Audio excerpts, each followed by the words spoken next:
और ट्रंप के शपथ ग्रहण के बाद वैश्विक मोर्चे पर एक ऐसी योजना के तहत अमेरिका आगे बढ़ रहा है जिसकी कल्पना भी किसी ने नहीं की होगी। ये योजना है अमेरिका का दोहरा विस्तार। इसमें सीमा के साथ आर्थिक संसाधनों को बढ़ाने वाली हर गतिविधि को शामिल किया गया है। हालांकि अंतर्राष्ट्रीय स्तर पर यह गतिविधि किसके पक्ष में है, किसके नहीं, ये देशों पर निर्भर करता है। लेकिन ट्रंप की नजर किन देश और क्षेत्रों पर है, इसे एक रिपोर्ट के जरिए हम आपको दिखाते हैं। ट्रंप की नीति पर विवाद शुरू, यूएस का विस्तारवाद। अमेरिका में सत्ता परिवर्तन के बाद उम्मीद थी कि जहां जहां बारूद सुलगा है वहां वहां समीकरण बदल जाएंगे। हालांकि ये उम्मीद अभी टूटी नहीं है, लेकिन वैसा नहीं हुआ जैसा कि ट्रंप ने सत्ता में आने से पहले वादा किया था।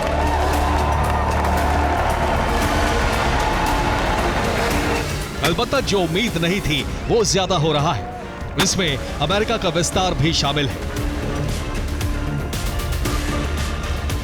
यानी जो देश ये सभी भेड़ बकरी पालकर लाखों रुपए कमा रहे हैं। क्या आप भी इनसे सीखना चाहते हैं? तो अभी डाउनलोड करें फ्रीडम ऐप। ज्यादातर देशों के विलय से महाशक्ति बने हैं, वो अब विस्तार के क्रम में अपना कदम एक बार फिर बढ़ा रहे हैं।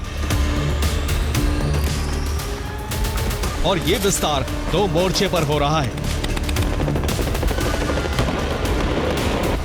इनमें पहला जमीनी सीमा का विस्तार है और दूसरा आर्थिक संसाधनों का विस्तार। इनमें बात जमीनी विस्तार की करें तो ट्रंप की मंशा अमेरिका के नक्शे में कनाडा के शामिल करने से ही जाहिर हो चुकी थी। लेकिन यह विस्तार सिर्फ यहीं तक सीमित नहीं है, बल्कि अमेरिका की नजर दुनिया के कई देशों पर है। इनमें कनाडा के अलावा ग्रीनलैंड, इंडोनेशिया और यूक्रेन शामिल हैं।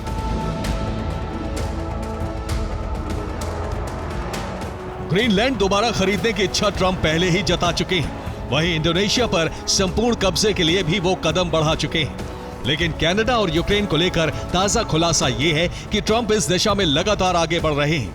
इसमें कनाडा को अमेरिका में मिलाने की इच्छा ट्रंप ने स्विट्जरलैंड के दावोस में हो रही विश्व आर्थिक मंच की बैठक में वर्चुअल संबोधन के दौरान खुद कही है। ठीक ऐसे ही यूक्रेन के लिए भी ट्रंप का विस्तारवादी प्लान धरातल पर उतारा जा सकता है, जिसके संकेत खुद यूक्रेन के राष्ट्रपति वोलोदिमीर ज़ेलेंस्की ने दिए हैं। उनके मुताबिक यूरोप को ऊर्जा संसाधनों के लिए रूस की नहीं बल्कि अमेरिका की जरूरत है। हम अपनी कूटनीति तैयार कर रहे हैं जो यूरोप को मजबूत करने की गारंटी है। यानी ज़ेलेंस्की अब यूरोप के बजाय सीधे अमेरिका की शरण में जाने की तैयारी कर रहे हैं। और ट्रंप के साथ समीकरण सही बैठे तो फिर विलय के प्रपोजल पर वो आगे भी बढ़ सकते हैं। लेकिन क्या दुनिया को अमेरिका का इस तरह धनबल के आधार पर विस्तार रास आएगा? सवाल इसलिए उठा है क्योंकि कनाडा और यूक्रेन के बाद किसी भी देश को विलय के लिए अमेरिका प्रपोजल दे सकता है। यानी कई देश दबाव में अपना अस्तित्व खो सकते हैं। यही वजह है कि ट्रंप की नीति ने कई देशों को उनके खिलाफ भी खड़ा कर दिया है, जिनमें ट्रंप के एक बयान ने जले पर नमक छिड़कने का काम भी कर दिया है। यह बयान भी दावोस की उसी बैठक में वर्चुअली दिया गया है, जिसे अमेरिका की धमकी के तौर पर देखा जा रहा है।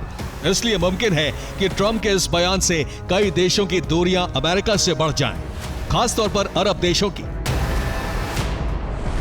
क्योंकि अमेरिका में वो निवेश तो कर रहे हैं, लेकिन ट्रंप और ज्यादा निवेश और शर्तें चाहते हैं। हालांकि इस प्लान की खास बात यह है कि ट्रंप युद्ध नहीं बल्कि बातचीत के जरिए संबंध स्थापित करना चाहते हैं।